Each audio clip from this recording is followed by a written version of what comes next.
I had a problem with this amplifier. It was making this crazy noise.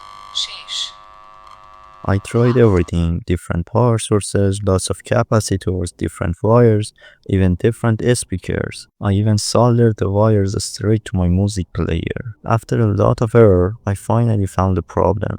These tiny input pins, they are super sensitive, and if you don't use the right kind of wire, you get a ton of noise. So I cut up an old hands-free cable and used that to connect the amp to the player, and it worked perfectly.